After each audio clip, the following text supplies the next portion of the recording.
Hello, good evening everyone. मैं आज मेरा टॉपिक जो है बड़ा थोड़ा हटके है, बट आई डोंट नो सबको पसंद आएगा कि नहीं।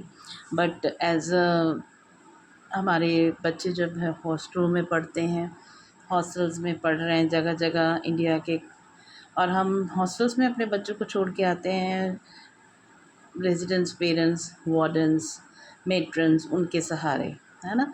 हमारी जगह जगह रेजिडेंस हॉस्टल्स हैं, स्कूल्स हैं, जहाँ पे as a resident parent wardens और अपना अलग अलग बोला जाता है। रेजिडेंट पेरेंट बोला जाता है, हाउस पेरेंट बोला जाता है, वार्डन बोला जाता है, मेट्रन बोला जाता है उनको, जो हमारे भाई बहन काम कर रहे हैं।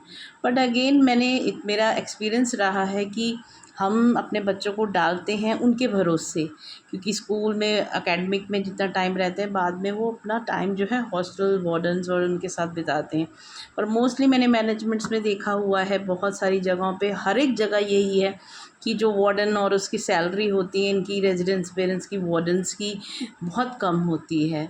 और 24/7 वो अंदर रहते हैं, 24/7 अंदर रहते हैं। एक महीने में, हफ्ते में उनके ऑफ आते हैं, कईयों को तो ऑफ भी नहीं मिलते। तो मेरा एक जागृति लाने का एक मेरा मोटिव है कि हम लोग बहुत हल्के में लेते हैं रेजिडेंस पेरेंट्स को। एज अ कई मैनेजमेंट तो ये भी मानती है कि शायद वो आया हैं, ग्लोरीफाइड आया है। और इन चीज़ों को मेरा देख के मेरा मन दुखता है कि हम अपना बच्चा जिसके भरोसे छोड़ कर आए हैं, वो एक बहुत ही ज़िम्मेवार इंसान है, चाहे वो फीमेल है चाहे वो मेल है। हमारे बच्चों की टेक केयर करते हैं, हमारे बच्चों को हर दुख सुख में वो खड़े हैं 24/7। हम तो उनके भरोसे अपने बच्चे छोड़ के आ जाते हैं, पर वो अपने एज अ मदर लोग, जैसे कि पेरेंट्स की आई और ईयर्स वो होते हैं वहाँ पे। तो हम इनको मोटिवेट करें, हम इनके लिए कुछ अच्छा करें। रेजिडेंट्स पेरेंट्स को फैमिली अलाउ नहीं है रखना अंदर, कोई विजिटर नहीं उनके पास आ सकता, कोई उनके खुद के घर के परिवार के लोग नहीं उनके पास आ सकते, क्योंकि वो हॉस्टल्स में रहते हैं और अपना 24/7 देते हैं। और बहुत सारी मैनेजमेंट ये भी बोलती है कि आपको खाना फ्री, रहना फ्री, अकोमोडेशन फ्री मिल रही है। तो मेरे भाई बहनों, अकोमोडेशन में ये बताना चाहती हूँ, जब हमारा जॉब रेजिडेंस पेरेंट का है, 24/7 बच्चों के साथ अंदर ही रहना है आपने।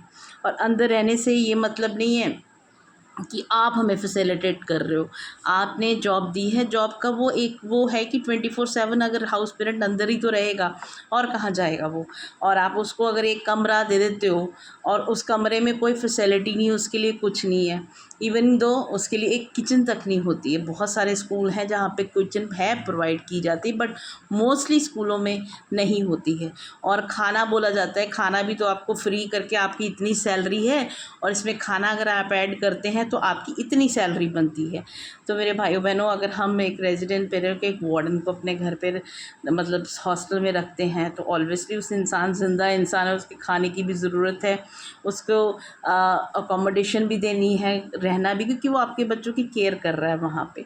बट आप, मेरे ख्याल से मैं इस चीज़ को सामने लाना चाहती हूँ दुनिया के, कि रेजिडेंट पेरेंट की लाइफ इजी नहीं है। वो अपने परिवार को, ऑल्दो उन्होंने चुनी होती है ये जॉब, अगर हॉस्टल्स में आप मानिए, रेजिडेंस हॉस्टल्स जितने भी हैं, फुली रेजिडेंट हॉस्टल्स, अगर उसमें वार्डन्स ही नहीं है, रेजिडेंट पेरेंट ही नहीं है, तो वो हॉस्टल किस काम का, है ना। तो हमें एक टीचर्स को बहुत अच्छे से माना जाता है, टीचर्स को बहुत अच्छी सैलरी भी दी जाती है, पर जब रेजिडेंस पेरेंट्स की बात आती है तो कोई भी सुनने को तैयार नहीं होता। सैलरी इतनी डाउन है, मार्केट भी इतनी वो है, हर हॉस्टल को आप उठा के देख लीजिए, रेजिडेंस पेरेंट्स की कोई सैलरी नहीं है।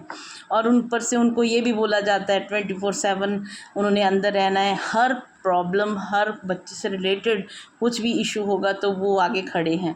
और फिर उन्हें हर चीज़ में ये कहा जाता है कि आपको तो हम स्कूल की तरफ से आपको फ्री मिल रहा है, सब कुछ फ्री कुछ नहीं है।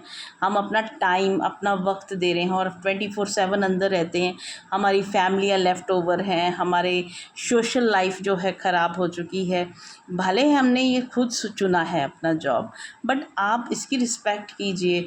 और मेरा मानना ये है, ये वीडियो मैं इसलिए बना रही हूँ कि रेजिडेंस पेरेंट्स को, वार्डन्स को, मेट्रन्स को, जिस तरह से भी आप बोलते हैं, जो भी आपका मन मतलब आप बोलते हैं, उन्हें प्रोनाउंस करते हैं, उनके लिए कुछ ऐसी फैसिलिटी होनी चाहिए, उनके लिए अच्छी सैलरी होनी चाहिए, उनको भी एक रिस्पेक्ट का वो मिलना चाहिए, जिससे कि वो आगे बढ़ें और उनको डेजिग्नेशन उनके भी अच्छे होने चाहिए।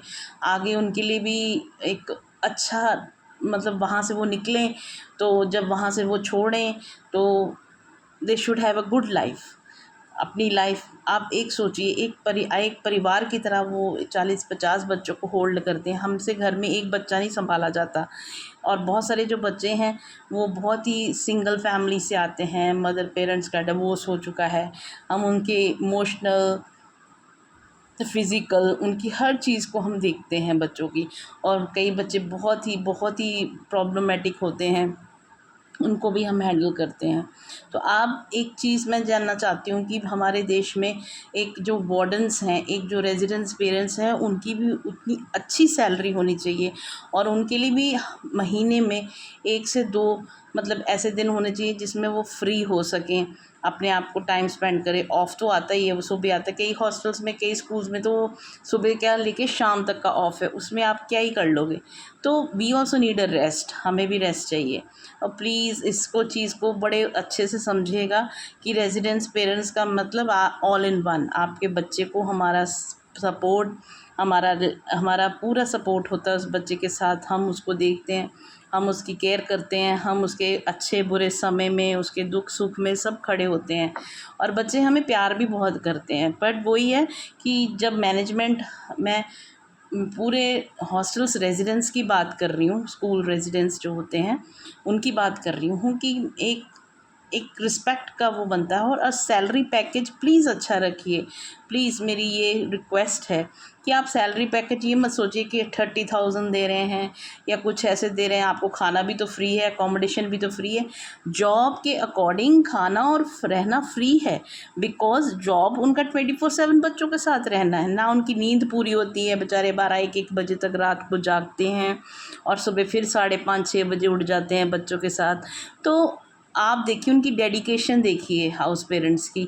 मेरा मानना है कि प्लीज़ रिस्पेक्ट दी जाए। मेरा मन था कि मैं इस पे एक वीडियो बनाऊं और मेरा मन आज ये था कि मैं ये वीडियो अपने यूट्यूब पे डालूं और ताकि जो इनको समझे। प्लीज़ आपने अपने व्यू बताइएगा और बताइएगा कि मैंने जो ये कहा है, मेरे एक मन की फीलिंग थी कि मैं रेजिडेंस पेरेंट्स के लिए भी बात करूं।